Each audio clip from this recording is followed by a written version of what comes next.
Friends, welcome to के study. आज हम लोग हिंदी बी का जो व्याकरण है उस पर चर्चा करेंगे।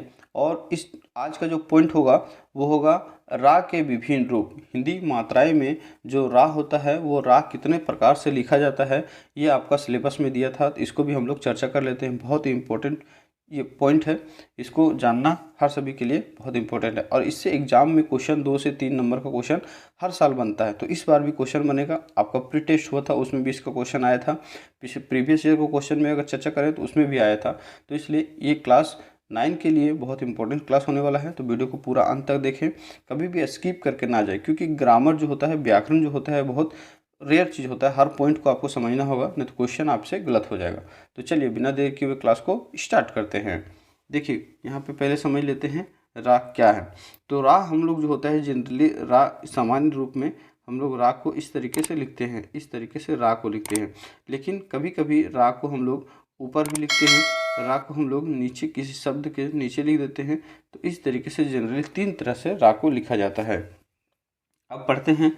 रा जो है इसे रेफ कहते हैं। जो रा होता है वो रेफ कहते हैं। रेफ के बारे में समझते हैं क्या होता है। स्वर रहित, स्वर रहित का मतलब होता है जिसपे स्वर नहीं हो। स्वर रहित का मतलब होता है नहीं होना, ठीक है। और सहित का मतलब होता है होना। तो यहाँ पे रा जो है वो स्वर रहित को व्याकरण की भाषा में रेफ कहते हैं। रेफ का प्रयोग कभी भी किसी भी शब्द के पहले अक्षर में नहीं किया जाता।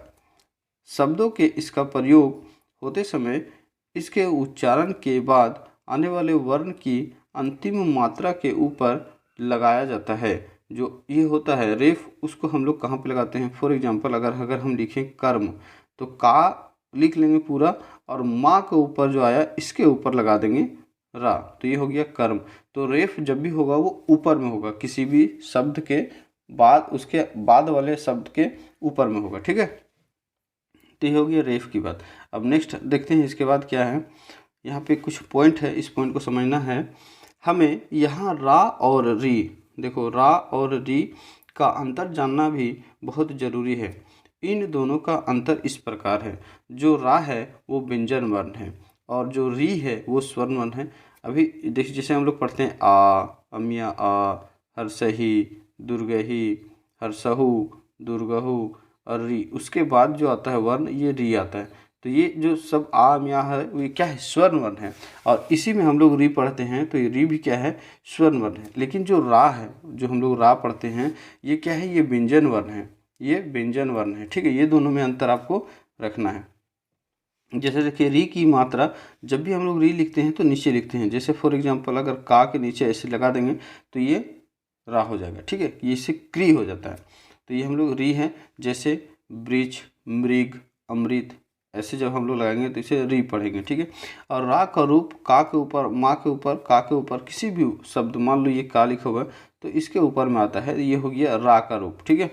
रा है जैसे सूर्य, गर्व, देखिए यहाँ पे लिखा हुआ एग्जाम्पल में सूर्य, गर्व, अर्क, अधर्म, ठीक है।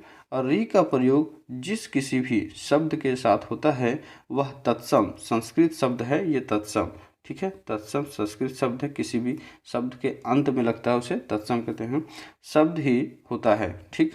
नेक्स्ट पॉइंट में समझते हैं। जैसे एग्जाम्पल में अगर हम लोग समझे तो गा प्लस रा हलंत प्लस मा इक्वल टू गर्म, ठीक है।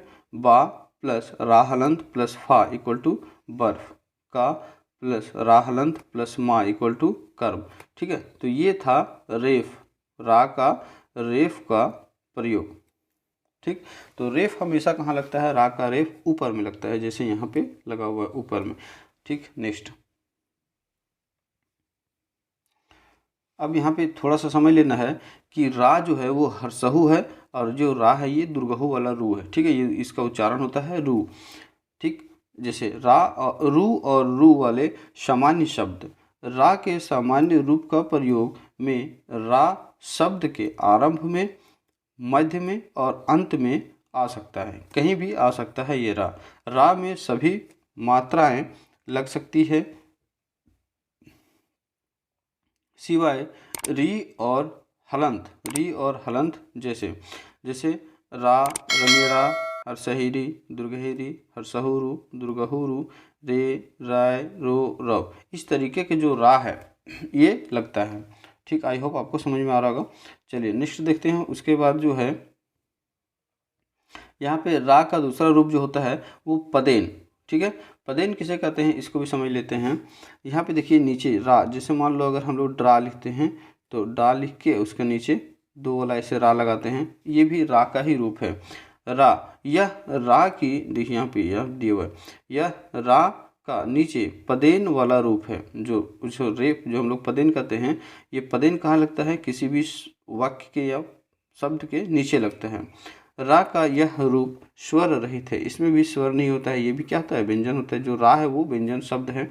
यह रा का रूप अनेक, यह रा का रूप अपने से पूर्व आए व्यंजन वर्ण में लगता है। इसका जब भी प्रयोग करेंगे तो ये शब्द पहले डा पढ़ लेंगे, उसके बाद इसको रा को पढ़ेंगे। इसीलिए बोल रहा है कि इससे पहले जो शब्द आया उस पे लगता है। पाई वाले व्यंजनों के बाद प्रयुक्त रा का यह रूप तिरछा होकर लगता है। जैसे दा के नीचे लगा रा, तो ये तिरछा कहने का मतलब इस तरीके नहीं लगता है। जैसे यहाँ पे देखिए पा के नीचे रा, माँ के नीचे रा, का के नीचे रा इत्यादि। पाई रहित व्यंजनों में नीचे पदेन का रूप डबल रा, इस तरीके का जो ये होता है, ये साइन इस तरह का होता है। जैसे दा के नीचे रा, द्रव्य, क्रम, पेट्रोल, ड्राइवर। तो रा का दो रूप, एक पदेन, दूसरा रेफ। ठीक है, रेफ जो होगा वो ऊपर लगेगा और पदेन जो होगा वो नीचे लगेगा। ठीक, आई होप आपको समझ में आएगा। चलिए नेक्स्ट देखते हैं। इसमें कुछ और पॉइंट है, इस पॉइंट को भी समझते हैं। दा और हा में जब नीचे पदेन का प्रयोग होता है तो दा हलंत प्लस रा इक्वल टू दरा, इस तरीके का बनता है। और हा हलंत प्लस रा इक्वल टू हरा, ऐसे बनता है, हो जाता है। जैसे दरिद्र, रुद्र, हराद, हरास, ये सब जब हा और दा के नीचे लगता है। ता, नेक्स्ट पॉइंट में लिखा हुआ है, ता और सा से जब नीचे पदेन का प्रयोग होता है तब ये देखिए ता हलंत प्लस रा इक्वल टू त्रा बन जाता है। सा हलंत प्लस रा इक्वल टू स्रा बन जाता है। जैसे नेत्र, त्रिशूल, अश्रु, श्रमिक इत्यादि। चलिए नेक्स्ट पॉइंट में देखते हैं। एग्जाम्पल समझते हैं अगर किसका, पदेन का, तो पा हलंत रा प्लस ऊपर में देखिए यहाँ पे लिखा हुआ है ए का मात्रा है प्लस माँ, तो ये हो जाता है प्रेम। उसी प्रकार अगर हम लोग बात करें उ प्लस माँ हलंत प्लस रा इक्वल टू उम्र, पा हलंत प्लस रा, इसको ए भी हम लोग ऐसे भी लिख सकते हैं, ए प्लस ता इक्वल टू प्रेत। ठीक है, इस तरह के ये था इसका, ये है पदेन रा का प्रयोग। नेक्स्ट आगे बढ़ते हैं। इस तरीके से प्यारे बच्चों रा का जो विभिन्न रूप था, इन दोनों रूप के बारे में पढ़ें। तो रा का सामान्यतः दो रूप होता है, एक होता है रेफ, रा का रेफ रूप जो हमेशा ऊपर लगता है, दूसरा होता है पदेन जो हमेशा नीचे लगता है। तो इस तरीके से हिंदी भी आपका समाप्त हो गया। इसी तरीके से क्वेश्चन पूछेगा। आई होप आपको वीडियो अच्छा लगा, हेल्पफुल लगा, तो वीडियो को लाइक करें।